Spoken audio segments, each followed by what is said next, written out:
যুক্তরাজ্যের সান্দারল্যান্ডে একটি মসজিদে হামলার চেষ্টা করেছে উগ্রপন্থী এডিএল। এই সময় পুলিশ সেখানে বাধা দেয় এবং পুলিশের প্রতি বিয়ারের ক্যান নিক্ষেপ করে এবং একটি গাড়িতে আগুন ধরিয়ে দেয়।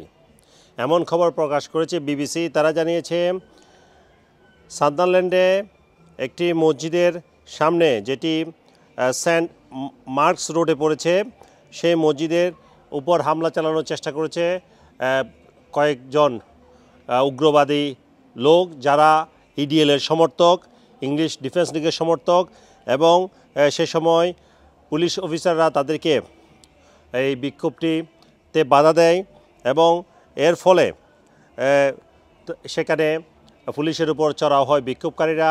তারা পুলিশের প্রতি ইট পাটকেল ছুঁড়ে, বিয়ারের ক্যান ছুঁড়ে দেয় এবং এই সময় একটি গাড়িতেও আগুন জ্বালিয়ে দেয় বিক্ষোভকারীরা।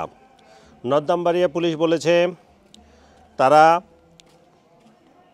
আক্রমণের শিকার হয়েছে, সহিংসতার শিকার হয়েছে এবং পুলিশ সদস্যদের বলা হয়েছে সেই এলাকা পরিহার করার জন্য।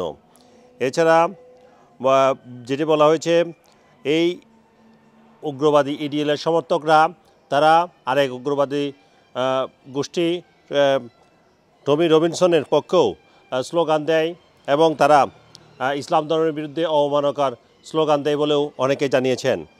যে সব ফুটেজ আমরা দেখেছি সেখানে দেখা যাচ্ছে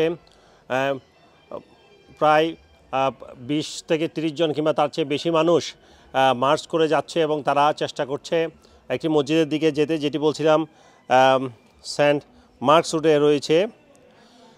সেই মসজিদের দিকে যাওয়ার চেষ্টা করছে পুলিশ, তাদের সামনে দিয়ে পুলিশ ঘোড়ায় করে যাচ্ছে এবং পরে পুলিশের গাড়ি এসেছে, পুলিশের গাড়িতে হামলা চালানোর চেষ্টা করেছে তারা এবং পরবর্তীতে পুলিশের সাথে তারা সংঘর্ষে লিপ্ত হয় এবং এর ফলে সেখানে একটি রণক্ষেত্রে পরিণত হয়েছিল। তবে পুলিশ পরিস্থিতি নিয়ন্ত্রণে এনেছে এবং এই ক্ষেত্রে কোনো ধরনের অ্যারেস্টের ঘটনা ঘটেছে কিনা সেটি এখনও জানা যায়নি। আপনারা জানেন সাউথ পোর্টে, মার্সিসাইডে, সেখানে একটি ছুরিকাঘাতের ঘটনা ঘটেছিল ডান্স স্কুলে। সেখানে 3 শিশুকে হত্যা করেছিল 17 বছর বয়সী কিশোর অ্যালেক্স। এই সময় এটি ঘটেছিল গত মঙ্গলবার এবং সে সময় সোশ্যাল মিডিয়াতে গুজব ছড়িয়ে দেওয়া হয় যে কিশোর অ্যালেক্স সে মুসলমান এবং সে 3 শিশুকে হত্যা করেছে এবং তারপর পর্বেই মূলত এইসব ঘটনা ঘটছে। বিশেষ করে মসজিদ টার্গেট করে হামলা হচ্ছে। আপনারা জানেন হার্ডলিফুলে হামলা হয়েছে, এছাড়া সাউথ পোর্টে মসজিদে হামলা হয়েছে। এইসব হামলার ঘটনা ঘটেছে, কিন্তু গতকাল পুলিশ পক্ষ থেকে জানানো হয়েছে, আদালতে বলা হয়েছে যে সে কিশোরের নাম অ্যালেক্স এবং সে খ্রিস্টান ধর্মের অনুসারী, তার পুরো পরিবারই খ্রিস্টান ধর্মের অনুসারী, কিন্তু তারপরেও মুসলমানদের প্রতি কিংবা মসজিদের প্রতি এই হামলার ঘটনা থামছে না। নর্থ ইস্ট এর মেয়র কিম ম্যাকগুইনেস বলেছেন এই সান্দারল্যান্ডের এই ঘটনা উদ্বেগজনক, তবে তিনি হুঁশিয়ারি উচ্চারণ করেছেন যদি তারা সহিংসতা করে, আক্রমণ করে, ধ্বংসাত্মক কার্যকলাপ চালায় তবে তাদেরকে কঠোরহস্তে দমন করা হবে। এই ঘটনার পর সান্দারল্যান্ডের একটি সিনেমা ওমনিপ্লাক্স সেটিও বন্ধ করে দেওয়া হয়েছে।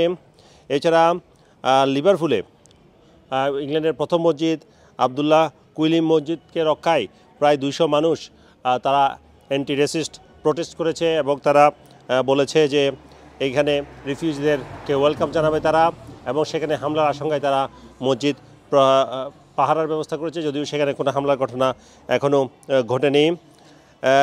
Director of public prosecutor Stephen Parkinson তিনি বলেছেন যেখানে এই সব বিশৃঙ্খলা সহিংসতা ঘটনা ঘটবে সেই জন্য সরকারের আরও সতর্ক অবস্থা নেওয়া উচিত এবং আরও আইনি কর্মকর্তা বেশি প্রয়োজন বলে তিনি মনে করেছেন। আপনারা জানেন প্রধানমন্ত্রী স্যার কেয়ার স্টারমার ইতিমধ্যে গতকাল পুলিশের ঊর্ধ্বতন কর্মকর্তাদের সাথে বৈঠক করার পর একটি ডিসঅর্ডার ইউনিট গঠনের ঘোষণা দিয়েছেন, যারা এই ধরনের সহিংস আন্দোলন, বিক্ষোভ কর্মসূচি এগুলো দমন করবে এবং তিনি বলেছেন কোনো মতেই যুক্তরাজ্যে এইসব উগ্রবাদের স্থান হবে না।